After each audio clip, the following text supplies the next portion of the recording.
Very good morning, my dear students. In this video, we will discuss about important aspects of pressure. या व्हिडिओमध्ये आपण प्रेशरचे वेगवेगळे aspects काय आहेत, प्रेशरशी रिलेटेड काही इम्पॉर्टंट बेसिक कन्सेप्ट आहेत ते आपण पाहणार आहे. सगळ्यात पहिलं महत्त्वाचं, contact area is inversely proportional to pressure. ही एक इम्पॉर्टंट कन्सेप्ट आहे. हा एक थंब रूल आहे जो आपण नेहमी फॉलो केला पाहिजे. थंब रूल काय आहे की कॉन्टॅक्ट एरिया हा नेहमी प्रेशरला इन्व्हर्स प्रोपोर्शन मध्ये असतो. कॉन्टॅक्ट एरिया जेवढा जास्त तेवढं प्रेशर कमी. कॉन्टॅक्ट एरिया जेवढा कमी तेवढं प्रेशर जास्त. तर ह्या आस्पेक्ट्स मध्ये आपण दोन आस्पेक्ट पाहणार आहे. सो पहिला आस्पेक्ट आहे की more area of contact leading to less pressure. More area of contact, मी कॉन्टॅक्ट एरिया जास्त ठेवला प्रेशर कमी होतं. सो ह्याच्याशी रिलेटेड काही लाईव्ह एक्झाम्पल्स आपण पाहणार आहे. त्यातलं पहिलं example, sleepers are laid down under rails of a train to provide more area of contact and less pressure to prevent sinking of rails into earth. जसं आपण पिक्चरमध्ये बघतोय, तर या पिक्चरमध्ये दोन इम्पॉर्टंट कंपोनंट्स आहेत. दोन इम्पॉर्टंट कंपोनंटची नावं दिलेली आहेत. पहिला जो आहे तो म्हणजे स्लीपर्स आणि दुसरा जो आहे तो म्हणजे रेल्स ऑफ ट्रेन. आता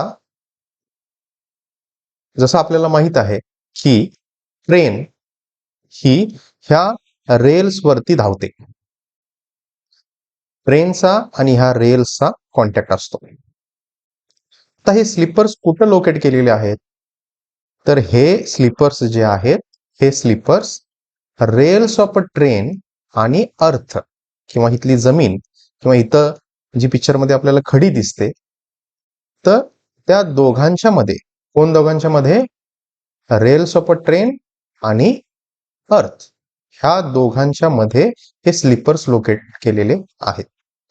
तर आता हे स्लीपर्स का लोकेट केलेले आहेत, ते स्लीपर्स असल्यामुळे काय होतं, काय फायदा होतो किंवा काय तोटा होतो, तर ह्या प्रश्नाचं उत्तर शोधण्या अगोदर पण असा विचार करू की हे स्लीपर जर इथं नसते तर काय झालं असतं.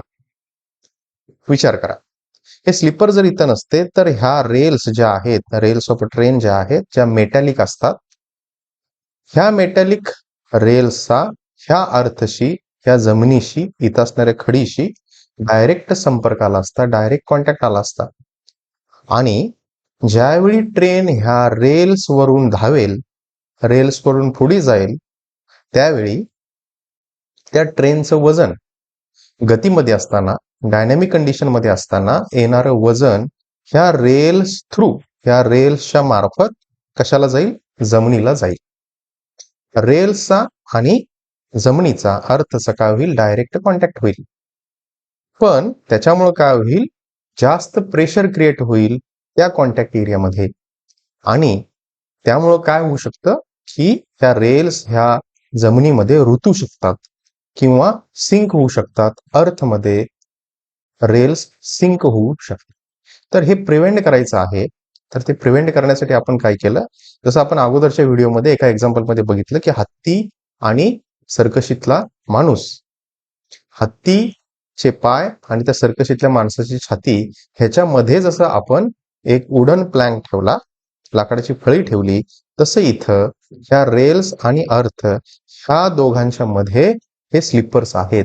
आणि हे स्लीपर्स काय करतात, they will provide more contact area. इथं काय करतात, ते ह्या रेल्सला, रेल्स आणि अर्थ ह्यांच्यामध्ये कॉन्टॅक्ट एरिया वाढवतात आणि त्याच्यामुळे काय होतं, it will create less pressure. Pressure त्यामुळे काय होतं, कमी होतं. रेल्स कडून अर्थला जाणारं प्रेशर कमी होतं.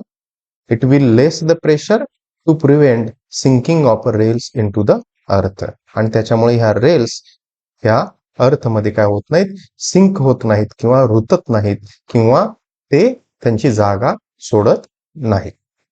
So this is one of the very good example of more area of contact leading to less pressure. Contact area जर आपण वाढवला तर प्रेशर कमी होतं. Then next example, again the basic thumb rule is same.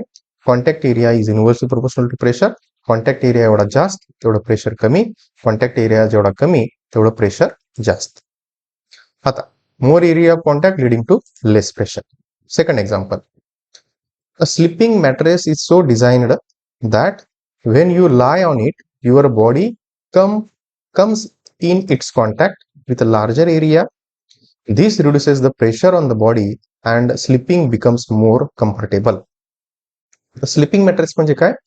पण जी गादी वापरतो, झोपेसाठी जी गादी वापरतो ती गादी म्हणजे स्लिपिंग मॅट्रेस म्हणतो आपण त्याला. तर त्या गादीवरती आपण ज्यावेळी झोपतो, आता पिक्चर मध्ये आपण बघतो, this is the sleeping mattress, this is the sleeping mattress. When you lie on that sleeping mattress, your body will come into contact with some area of that mattress.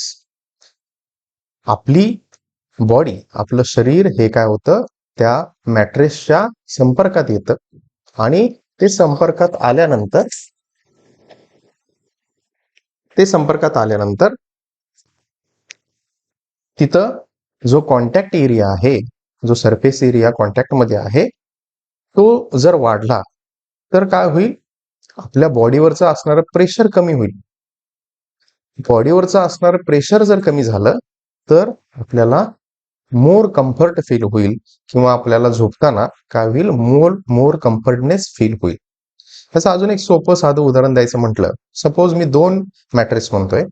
एक mattress जी आहे ती soft आहे, अतिशय मऊ आहे, आणि दुसरी mattress जी आहे ती अतिशय हार्ड आहे. सॉफ्ट मॅट्रेस असेल तर ऑब्वियस काय होईल, बॉडी ही जास्त कॉन्टॅक्ट मध्ये येईल त्या मॅट्रेसच्या, त्यामुळं आपल्याला जास्त चांगला कम्फर्ट फील होईल. पण त्याच्या उलट जर मी हार्ड मॅट्रेस घेतली, जे थोडी कठीण आहे, तर अशी मॅट्रेस जर मी घेतली तर त्या मॅट्रेसच्या बाबतीत जो बॉडीचा कॉन्टॅक्ट त्याच्याशी येईल, मॅट्रेसशी येईल, तो अतिशय काय असेल, कमी असेल. त्यामुळे आपल्याला जो कम्फर्टनेस जो का आहे तो सॉफ्ट मॅट्रेसच्या बाबतीमध्ये आपल्याला चांगला फील होईल कम्पेअर टू हार्ड मॅट्रेस.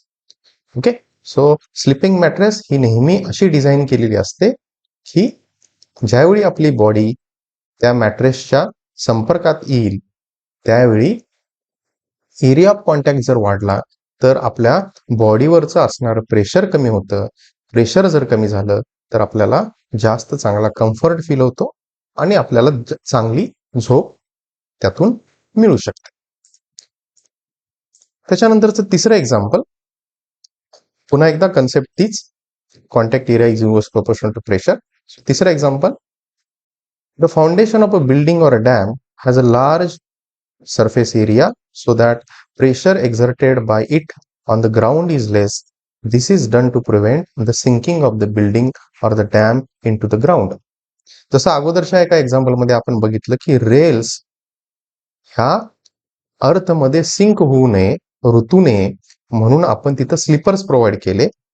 तसं जसं आपण पिक्चर मध्ये बघतोय, बिल्डिंग्स असतील किंवा डॅम, धरणे म्हणतो आपण त्याला, तर ते कन्स्ट्रक्ट करत असताना त्याचं फाउंडेशन जे असतं, तर त्या फाउंडेशनचा एरिया जो आहे, त्याचं जे क्षेत्रफळ आहे, सरफेस एरिया जो आहे त्याचा, तो हा अतिशय लार्ज ठेवलेला असतो, खूप जास्त ठेवलेला असतो.